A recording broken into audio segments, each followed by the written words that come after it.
In a world where noise has become the new normal, silence feels almost rebellious. We scroll through endless updates, smiling faces, vacations, announcements, opinions, each post a fragment of someone's carefully constructed reality. But scattered quietly among all that chaos are those who choose not to participate. They don't post. They don't broadcast their lives. They simply exist, quietly watching, thinking, and living outside the spotlight. And their silence speaks volumes. We often mistake their absence for indifference. But what if it isn't that at all? What if their silence is a kind of power, a deliberate act of self-preservation in a world addicted to exposure? Because when everyone's shouting to be seen, the ones who stay unseen often understand something deeper, something we've forgotten in the noise.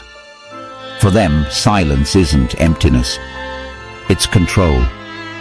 It's the freedom to choose what remains unseen, untouched, and unjudged.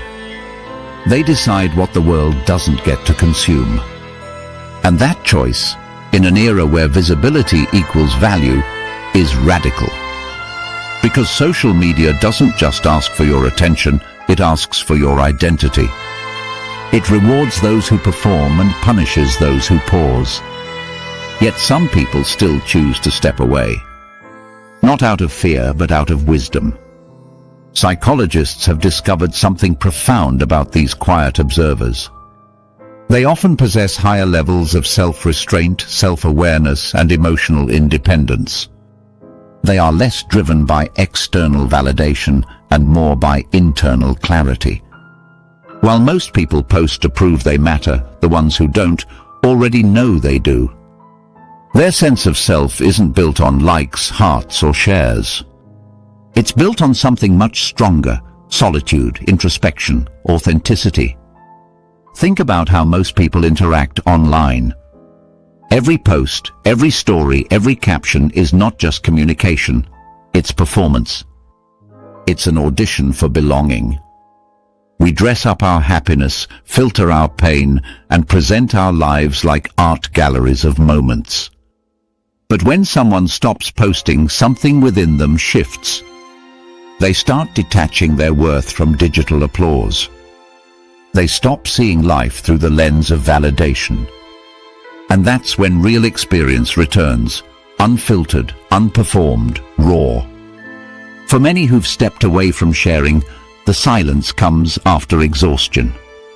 At first, posting feels natural, joyful even. But over time, a strange pressure builds.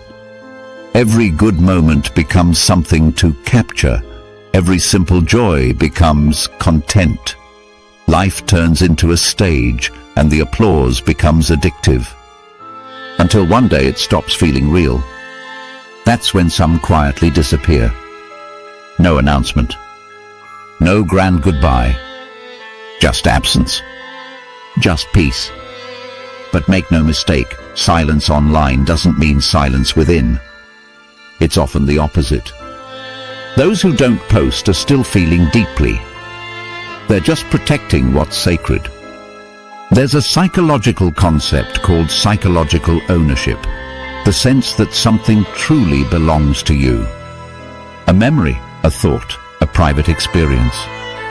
The moment you share it online, it becomes shared property, open to judgment, misunderstanding, and comparison. The ones who don't post are guarding that ownership of life itself. They keep their moments untouched, private, fully theirs. Maybe that's not withdrawal. Maybe that's freedom. The kind of freedom that can only exist when you stop performing for others and start living for yourself again. Because the truth is, the reflex to post isn't natural, it's conditioned. Years of likes, algorithms, and dopamine loops have trained our minds to equate visibility with worth. We've been programmed to believe that if it wasn't shared, it didn't happen. But for those who resist that conditioning, the reward is clarity. They rediscover what life feels like when you stop editing it for approval. They cook meals without photographing them. They walk under sunsets without thinking of filters. They feel emotions without explaining them. And in those quiet moments, they reconnect with something social media can never replicate: presence. Not everyone who stays quiet does so out of peace. Some are silent because they're tired. The digital world has turned connection into performance. Every word feels like it's being watched, measured, judged. This creates what psychologists call self-presentational pressure, the anxiety of always being perceived. It's exhausting.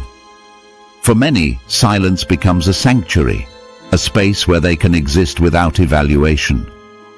Ironically, the ones who speak least online often have the most to say in real life. They're the deep observers, people who understand nuance, who process emotion without broadcasting it. They're not disconnected. They're discerning. They've realized that being visible doesn't always mean being known, and being quiet doesn't always mean being unseen. Their silence is philosophical. It's not absence, it's presence in its purest form. When a culture screams, "Look at me," choosing invisibility becomes a kind of spiritual defiance. It's saying, "I exist, even if you don't see me." And maybe that's what makes their psychology so fascinating. Because in truth, not everything meaningful is meant to be witnessed. Growth, grief, and transformation, the things that shape us most, often happen in private. Away from eyes, away from applause. Those who embrace that privacy know something profound.